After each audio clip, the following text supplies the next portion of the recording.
오늘 함께 나눌 말씀은 디모데후서 1장 말씀입니다. 신약성경 343쪽입니다.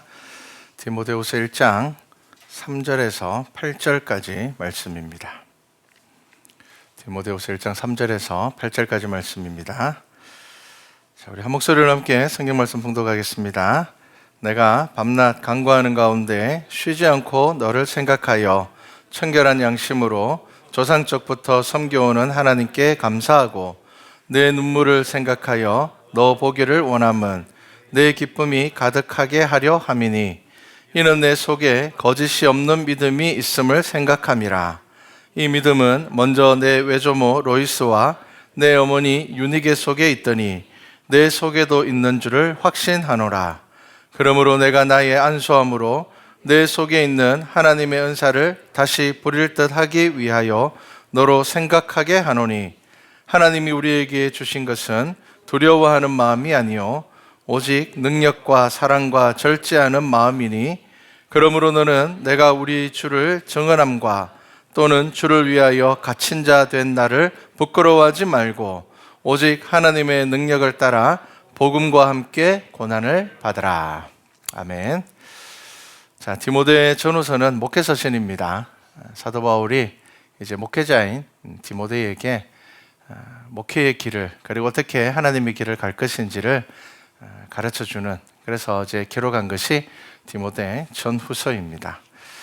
오늘 말씀에서 사도 바울은 디모데에게 두려워하지 말라 그렇게 이야기를 합니다. 오늘 설교 말씀은 두려워할 것을 두려워하라.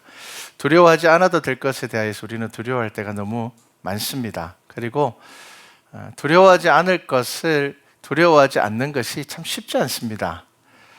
여러분, 무섭다라는 말과 두렵다라는 말이 무엇이 차이가 있을까요? 무섭다, 두렵다, 분명히 다른 말입니다. 무섭다라는 말은 어떤 대상에 대하여서 꺼리끼는 마음이나 무슨 일이 일어날까 봐 겁을 내는 것을 무섭다라고 이야기를 합니다.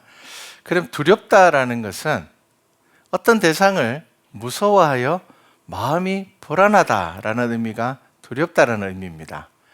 그러면 다르게 이야기를 하면요, 무섭다라는 것은 상황적이고 어떤 순간적이라면은 두렵다라는 것은 심리적이고 지속적인 것입니다.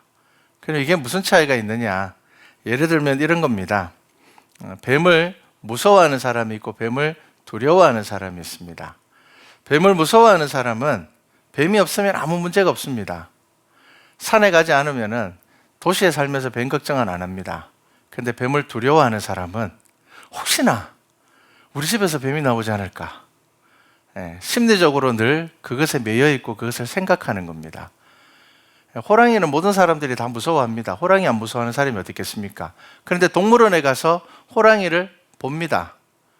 볼 수 있죠. 그런데 두려워하는 사람은 갇혀있는 호랑이도 못 봅니다.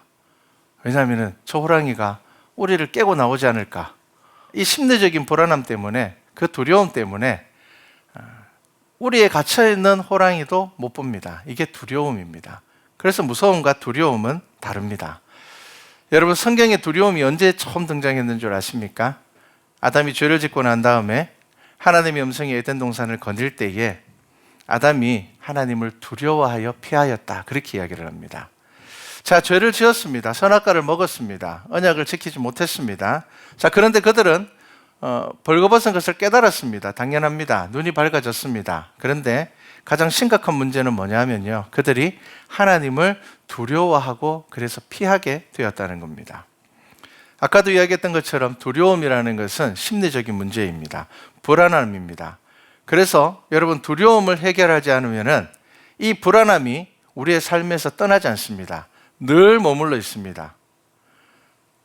두려움을 해결하지 않으면 이 두려움은 삶의 순간순간 튀어나오고 기억되어지고 내 삶 가운데 불현듯 나타나서 나를 힘들게 합니다. 그래서 성경은 예수 그리스도를 믿는 믿음의 사람들에게 무엇이라고 이야기를 하는가 하면요, 담대하라고 이야기를 합니다. 여러분, 담대하지 않으면 믿음으로 살아가는 것은 불가능합니다. 왜냐하면 앞으로 우리들의 믿음의 삶 가운데는 환난과 고난이 다가올 것입니다. 지금 그 환난과 고난을 경험하고 계신 분들도 있을 것입니다.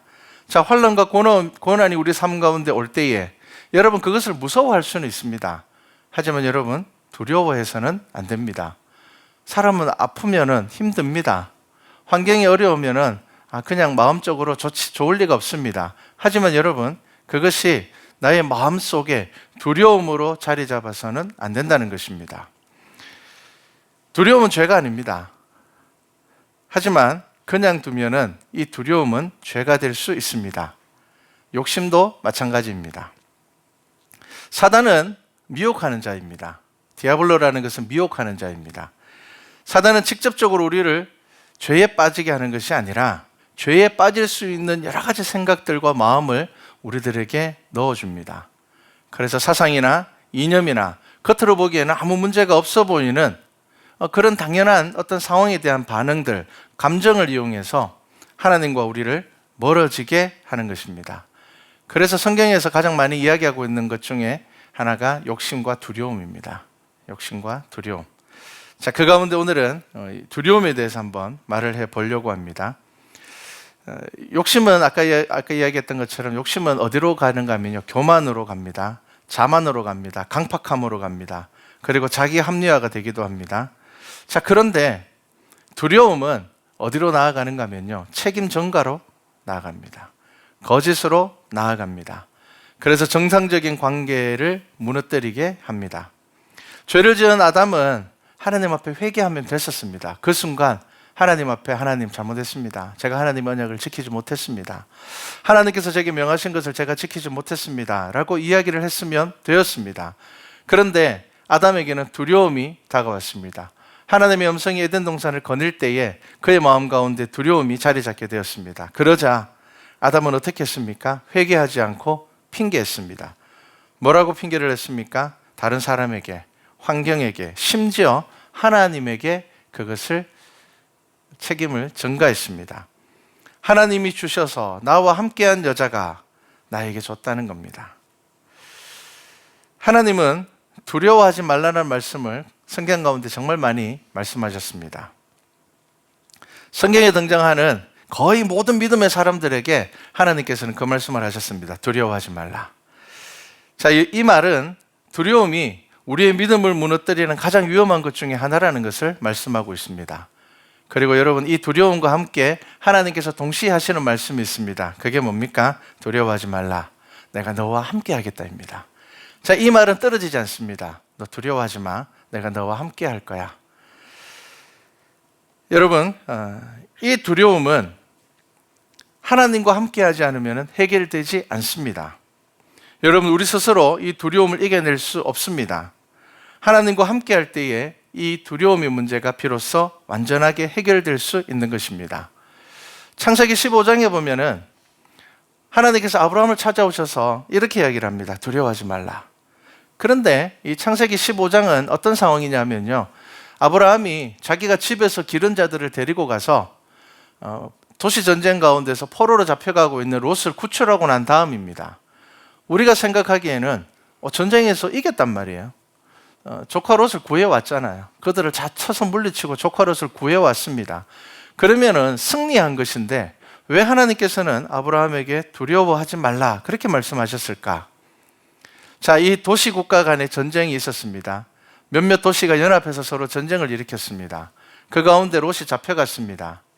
그런데 아브라함은 조카 롯을 구해왔을 뿐이지 사실 아브라함이 가지고 있는 이 개인적으로 기른 군대는 도시 연합과 싸워서는 이길 수 없는 숫자입니다. 비교도 할 수 없는 숫자입니다. 겨우 조카 롯을 구출해 올 수 있는 특별한 상황에서 한번 승리한 겁니다. 그러니까 당연히 아브라함은 두렵습니다. 두려운 것이 당연합니다. 여러분, 성경에서 이야기하고 있는 담대함이라는 것은 겁이 없는 것을 이야기하는 것 아닙니다. 우리는 보통 담대함 그러면 겁이 없는 것을 이야기를 하는데 성경에서 이야기하고 있는 담대함은 하나님과 함께하는 것입니다. 여러분, 이것을 기억하셔야 됩니다. 성경에서 이야기하고 있는 담대함은 나의 어떤 감정적이거나 나의 어떤 환경이 좋아져서 내가 겁이 없어지거나 내가 힘을 가짐으로 인하여서 내가 담대해지는 것이 아니라 하나님과 함께 동행함을 내가 삶 가운데서 경험하기 때문에 담대한 것입니다. 자, 하나님께서는 두려워하는 아브라함을 위로하시고 그에게 소망을 주십니다. 어떤 소망을 주십니까? 우리가 잘 아는 이삭에 대한 소망을 주십니다. 내 몸에서 날 자가 내 상속자가 되고 너의 자손이 하늘의 별과 같이 될 것이라, 그렇게 말씀하셨습니다. 나이가 100세가 다 되어가는 이 아브라함에게, 이미 이제 자녀에 대한 소망을 포기해버린 아브라함에게 하나님께서는 야, 걱정하지 마, 도시국가 쳐들어오지 않을 거야, 걔들이 와도 내가 막아줄 거야, 그렇게 이야기하지 않으셨고요. 오히려 훨씬 더 먼 미래를, 걱정하지 마, 너를 통하여서 너는 한 민족의, 큰 민족의 너는 조상이 될 거야. 이 말은 무슨 말입니까? 너 죽지 않을 거야. 나 아무 일 일어나지 않을 거야. 단순히 하나님께서는 앞에 일어난 문제만을 가지고 이야기하신 것이 아니라 네가 큰 민족의 조상이 될 것이라, 너에게 아무 일 일어나지 않을 거야, 그렇게 소망을 주셨습니다. 자, 아브라함은 그 소망으로 위로를 받고 어떻게 하는가 하면요, 제사를 드립니다. 하나님 앞에 예배를 드립니다. 그리고 그 전쟁의 두려움에서 완전하게 벗어나게 되는 것입니다. 여러분, 두려움은 감정입니다. 눈에 보이지 않습니다. 하지만 이 두려움은 별것 아닌 것 아닙니다. 우리는 마음속의 생각이니까 쉽게 바꿀 수 있다고 생각하지만 의외로 환경보다 더 바뀌기 어려운 것이 감정입니다. 마음속에 두려움이 한번 자리 잡기 시작하면, 걱정이 한번 자리 잡기 시작하면은 우리 절대로 쉽게 이거 사라지지 않습니다. 때로는 이 마음의 두려움과 걱정들이 사람의 생명을 빼앗아 갈 수도 있습니다. 자, 이 감정이 무너질 때에 우리는 믿음으로 한 걸음 더 내디딜 수 있어야 됩니다. 그러면 어떻게 그렇게 할 수 있습니까? 우리는 어떻게 도저히 한 걸음 더 내디딜 수 없을 것 같은 상황 가운데 한 걸음을 더 내디딜 수 있습니까?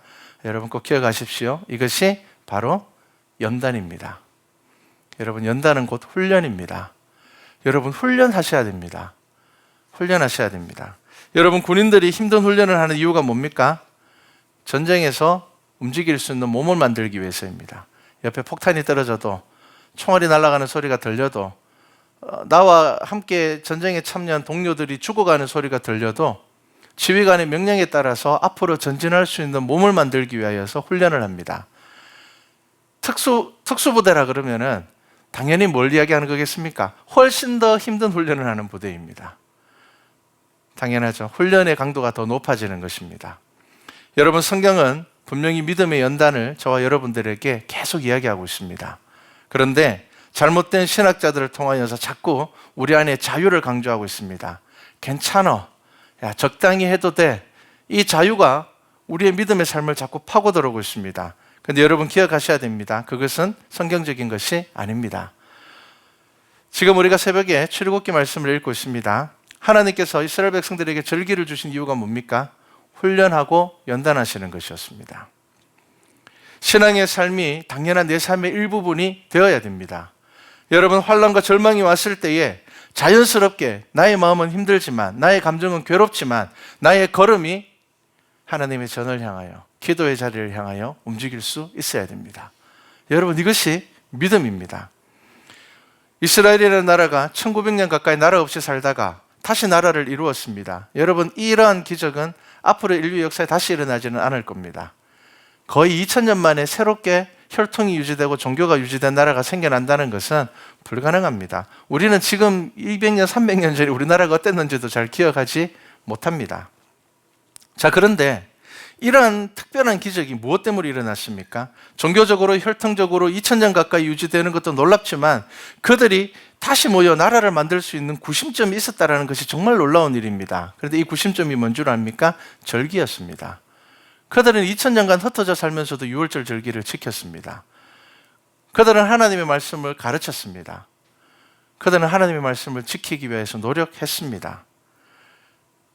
그러한 것들이 이루어질 수 없었던 이러한 기적을 일어날 수 있게 하였습니다. 여러분, 우리가 드려지는 이 예배는 잊혀지고 사라지는 것이 아니라 우리의 삶에 새겨져야 됩니다. 여러분, 우리가 신령과 진정으로 예배 드린다면 이 예배는 저와 여러분의 마음판에 새겨지게 될 것입니다. 그리고 한 걸음 내딛지 못하는 절망적인 상황에서 우리는 하나님 앞으로 나올 수 있게 될 것입니다. 성경에 욥기를 읽어보면요, 욥의 어떤 믿음을 인정하셨습니까? 그는 부할 때나 가난할 때나 건강할 때나 병들었을 때나 그의 믿음의 자리가 동일했습니다. 두려움에 빠지지 않았습니다. 하나님과 끊임없이 대화하려고 했습니다. 그는 기도하려고 했습니다. 솔직했습니다. 나는 도대체 이 일이 왜 나에게 일어나는지 잘 모르겠다. 때로는 하나님을 원망하기도 했습니다. 하지만 하나님을 떠나지 않았습니다. 그는 늘 그 자리에서 두려움 없이 하나님께 나아가는 사람이었습니다. 여러분, 이것이 믿음입니다. 지금도 수많은 선교사님들이 사람들의 발길이 닿지 않는 그 정글 깊숙한 곳에 복음을 가지고 들어가는 것은 어떤 믿음입니까? 두려움이 없는 믿음입니다. 왜 두려움이 없습니까? 하나님께서 나와 함께 하신다라는 그 믿음이 있기 때문입니다. 하나님을 신뢰하고 있기 때문입니다. 자, 오늘 본문 말씀에서 사도 바울은 지금 이제 죽음을 앞두고 있습니다. 지금 두 번째로 감옥에 갇혔고요. 죽음을 앞두고 있습니다. 그런데 그가 디모데에게 편지를 쓰는 겁니다. 디모데는 목회자이지만 연약한 사람이었습니다. 고린도전서 16장 10절을 보면요, 사도 바울이 디모데를 이렇게 이야기를 합니다. 고린도 교회에 이제 디모데를 이렇게 소개합니다. 디모데가 이르거든 너희는 조심하여 그를 두려움이 없이 너희 가운데 있게 하라, 이렇게 이야기를 합니다. 디모데는 나이가 좀 어렸습니다. 그리고 몸이 약했습니다. 좀 병약했습니다. 그리하여서 좀 연약한 상황이었는데, 더구나 자기에게 복음을 전하고 자기에게 스승과 같았던 사도 바울이 지금 감옥에 갇혀서 죽음을 앞두고 있습니다. 그러니까 디모데의 마음이 어떻겠습니까? 지금 사도 바울은 그것을 알고 있습니다. 그래서 사도 바울이 디모데에게 편지를 써서 뭐라고 이야기를 합니까? 이렇게 이야기를 합니다. 7절 말씀을 제가 읽어드립니다. 하나님이 우리에게 주신 것은 두려워하는 마음이 아니요 오직 능력과 사랑과 절제하는 마음이니, 이렇게 말씀을 합니다. 자, 사도 바울은 지금 디모데가 어떤 상황에 있는지를 잘 알고 있습니다. 두려워하고 있다는 것을 알고 있습니다. 그래서 사도 바울은 디모데에게 이야기합니다. 두려워하지 말라. 두려워하지 마라. 하나님께서 우리에게 주신 것은 그것 아니다. 사도 바울이 죽음을 앞두고 더욱 담대하게 복음의 말씀을 선포했던 이유 중에 하나도 뭐냐면은, 사도 바울이 무너지면 사도 바울을 바라보고 있었던 이들에게는 더 큰 두려움이 될 것입니다. 사도 바울은 그것을 알고 있었습니다. 그리고 사도 바울은 하나님에 대한 믿음이 확실한 사람이었습니다. 그래서 그는 죽음보다 무엇을 생각했는가? 교회를 생각했고, 사도 바울을 통해서 복음을 받아들인 이들을 생각했습니다. 자기는 자신의 믿음의 책임감을 알고 있었습니다. 그래서 사도 바울은 디모데에게 분명하게 이야기합니다. 두려워하지 말라. 내가 지금 감옥에 갇혀 있다고 해서, 혹은 내가 앞으로 죽는다 하더라도, 그는 디모데에게 두려운 마음이 아니라 무엇을 가지고요? 오직 능력과 사랑과 절제하는 마음이니, 이것이 하나님께서 우리에게 주신 마음이니, 그러므로 너는 내가 우리 주를 정언함과 또는 주를 위하여 갇힌된 나를 부끄러워하지 말고 오직 하나님의 능력을 따라 복음과 함께 고난을 받으라, 이렇게 이야기를 하는 겁니다. 여러분, 두려움이 있는 사람이 고난을 받을 수 있겠습니까? 두려움이 있는 사람이 순교할 수 있겠습니까? 여러분, 우리 대한민국 이 땅에 와서 자신의 생명을 내어놓은 그 수많은 선교사들이 두려움으로 이 땅에 왔겠습니까? 담대함으로 이 땅에 왔겠습니까? 담대함으로 왔습니다. 고문당할 때는 무서웠을 겁니다. 무서운 것과 두려운 것은 다릅니다. 어떤 사람이 몸에 고문을 당하는데 아프지 않겠습니까? 아픕니다. 무섭습니다. 하지만 그들의 마음 가운데 두려움은 없었습니다. 왜 그렇습니까? 하나님께서 나와 함께 하시기 때문입니다. 누가복음 12장 4절에 예수님께서는 이렇게 말씀하십니다. 몸을 죽이고 그 후에는 능히 더 못하는 자들을 두려워하지 말라. 우리는 지금 내 앞에 있는 문제들에 두려워할 때가 너무 많습니다. 그리고 그것에 더 마음을 빼앗길 때가 많습니다. 하지만 우리가 정말 두려워해야 될 분은 누구십니까? 우리를 만드시고 우리를 창조하신 하나님입니다. 그런데 그 하나님은 우리를 너무 사랑하시는 분입니다. 그리고 우리를 죄로 인하여 사망에 이르지 않고 예수 그리스도를 믿어서 구원에 이르기를 원하시는 분입니다. 여러분, 이것이 가장 큰 은혜입니다. 우리가 하나님을 두려워해야 되는데 그 하나님께서 우리를 너무 사랑하시는 분이라는 겁니다. 자기 아들을 우리에게 내어주시기까지 우리를 사랑하시는 분이 그 하나님이라는 것입니다. 그래서 여러분, 우리는 무엇을 두려워해야 되겠습니까? 우리는 그 사랑을 받고도, 우리는 하나님을 알고도 하나님의 나라에 이르지 못하는 자가 되지 않을까 우리는 두려워해야 됩니다. 사도 바울은 이렇게 이야기를 합니다. 고린도전서 9장 27절에 내가 내 몸을 쳐 복종하게 하면 내가 남에게 전파한 후에 자기가 도리어 버림이 될까 두려워함이로다. 사도 바울의 두려움은 무엇이었습니까? 내가 하나님의 은혜를 이렇게 많이 받았는데, 내가 예수 믿는 사람들을 잡아 죽이는 사람이었는데, 그런 나를 하나님께서 사랑해 주셨고 나에게 복음을 주셨고 나에게 사도의 직분을 주셨는데, 내가 다른 사람들에게 복음을 전하고 오히려 내가 하나님의 말씀을 잃어버릴까 봐, 그것이 사도 바울에게 가장 큰 두려움이 되었습니다. 여러분, 이 거룩한 두려움이 우리에게 있어야 됩니다. 여러분, 예수 그리스도의 은혜를 받았습니다. 저와 여러분 모두가 예수 그리스도의 이름을 고백하며 이 자리에 나왔습니다. 그런데 여러분들의 삶 가운데 예수 그리스도가 있습니까? 여러분들의 삶 안에 예수 그리스도의 이름이 있습니까? 여러분, 그것을 아셔야 됩니다. 사도 바울의 두려움은 하나님의 은혜를 잃어버릴까 봐 두려웠습니다. 그런데 우리는 무엇을 두려워합니까? 사람들에게 인정받지 못할까 봐 두려워하고 있지 않습니까? 혹은 남들과 비교해서 내 삶이 실패할까 봐 두려워하고 있지 않습니까? 남들이 다 가지는 건 나는 가지지 못할까 봐 두려워하고 있지 않습니까? 여러분, 그 두려움은 하나님과 우리를 멀어지게 할 것입니다. 여러분, 우리가 거룩한 두려움을 가질 때에 우리는 하나님과 동행하게 될 것입니다. 우리가 두려워해야 될 것은 내가 예수 그리스도를 믿었음에도 불구하고 내가 예수님을 제대로 알지 못하고 만나지 못하여서 하나님의 나라에 이르지 못할 것을 우리는 두려워해야 됩니다. 여러분, 절망과 두려움이 있습니까? 지금 여러분들의 삶에 불안함이 있어서 여러분들의 삶을 이끌고 가려고 합니까? 여러분, 무엇을 해야 될지 여러분 다 아시잖아요. 연단하셔야 됩니다. 여러분, 훈련하셔야 됩니다. 이 연단과 훈련은 결단이 필요합니다. 여러분, 우리가 주일에 모여서 한번 예배를 드립니다. 이 예배 참 소중하고 귀합니다. 그런데 교회는 또 다른 예배들이 있습니다. 특히나 여러분, 금요일 날 우리 기도회가 있습니다. 여러분, 기억하시기 바랍니다. 매주는 내가 참석하지 못하더라도 분명히 여러분들의 삶에 기도의 제목이 있고 기도해야 될 시간이 필요한 것을 느낀다면 여러분, 한 달에 한 번이라도 내가 우리 가정을 위하여서, 내가 우리 교회를 위하여서, 내가 이 지역을 위하여서, 이 나라와 민족을 위하여서 내가 기도하겠노라. 매주는 아니더라도 여러분 마음 가운데 나의 삶이 훈련이 필요해, 나의 믿음의 삶 가운데 연단이 필요해 라는 것을 아신다면 여러분들의 믿음이 예배를 향하여 나아가셔야 됩니다.